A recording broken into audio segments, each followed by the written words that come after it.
చంద్రబాబు నాయుడు గారిని కనుక వెళ్ళి అప్పటికప్పుడు ఇచ్చి ఏ విధంగా అయితే ఆయన్ని అరెస్ట్ చేసి తీసుకొచ్చారో అదే తరహాలో జగన్మోహన్ రెడ్డి కూడా పిక్ చేసి తీసుకొచ్చే అవకాశాలు ఉన్నాయా? చెయ్యొచ్చు కావాలనుకుంటే. మరి మాజీ ముఖ్యమంత్రిగా ఈయన గౌరవం ఇవ్వకపోయినా మరి ఆయన గౌరవం ఇస్తారేమో నాకు తెలియదు. అవసరం లేనప్పటికీ కూడా ఏమో ఆయన ఈ లోపే కోర్టుకు వెళ్ళి యాంటిసిపేటరీ బెయిల్ వేసుకుని పిన్నెల్లి గారి లాగా ఏమైనా తెచ్చుకుంటారేమో తెలియదు నాకు. అంటే పాత ఘటన గుర్తు చేసే ఉద్దేశం కాదు, కానీ మిమ్మల్ని ఆ రోజు టార్చర్ పెట్టారు అనేది ఎంటైర్ ఆంధ్రప్రదేశ్ తెలంగాణతో సహా తెలుగు ప్రజలంతా మీకు ఆ రోజు అండగా నిలిచారు.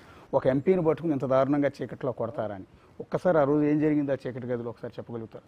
అదే ఆ చీకటి గదిలో చాలా దారుణంగా కాళ్ళు కట్టేసి చేతులు పట్టుకుని మంచం మీద ఒక పక్క లాఠీ ఒక పక్క బెల్ట్, అంటే రబ్బర్ బెల్ట్, వీడు తీసిన వెంటనే ఆడు కొట్టేవాడు. ఒకేసారి 2 కాళ్ళ మీద ఉంటుంది అటాక్.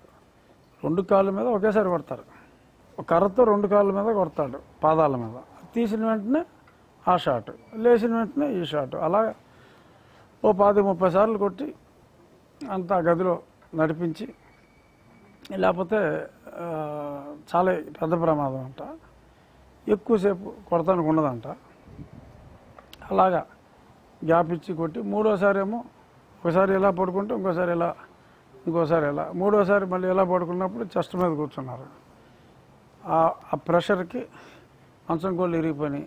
అప్పుడు సరిగ్గా 4 నెలలు అయింది నాకు సర్జరీ అయ్యి, బైపాస్ సర్జరీ అయ్యి. ఓపెన్ హార్ట్ 5 గ్రాఫ్ట్లు వేశారు నాకు. అప్పుడు వాళ్ళు చెస్ట్ మీద కూర్చున్నారు. అంటే ఆ అదురికి నేను పోతే ఏదో ఆల్రెడీ హార్ట్ పేషెంట్ కదా, అరెస్ట్ చేస్తే మరి ఆందోళనకు గురై చచ్చిపోయాడని చెప్పి చెప్పాలని అనుకున్నట్టుగా ఉన్నారు. నేను పోతానని అనుకున్నా, అంటే ఫిజికల్గా చంపేస్తారనుకున్నా. అదర్వైజ్ నేను మున్నా కొడుకుని అంత ఈజీగా చావను. అంటే అంతమంది కలిసి మీద పడి చంపేస్తే చేసేదే ఉంటుంది.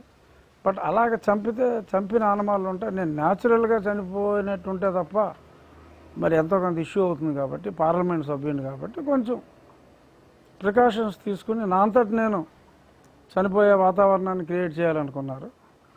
వెంకటేశ్వర దయతో, నాకు గుండె ధైర్యంతో బతికేశా. బైపాస్ సర్జరీ పేషెంట్ అన్న విషయం వాళ్ళకి కమ్యూనికేట్ అయిందని మీరు చెప్పారా? తెలుసు, నేను చెప్పా. తెలిసి కూడా అదే గుండెల మీద మనిషి కూర్చున్నాడు. హఠాత్తుగా ఆ ప్రెషర్కి 2 మంచం కోళ్ళు ఇరిగిపోయినాయి.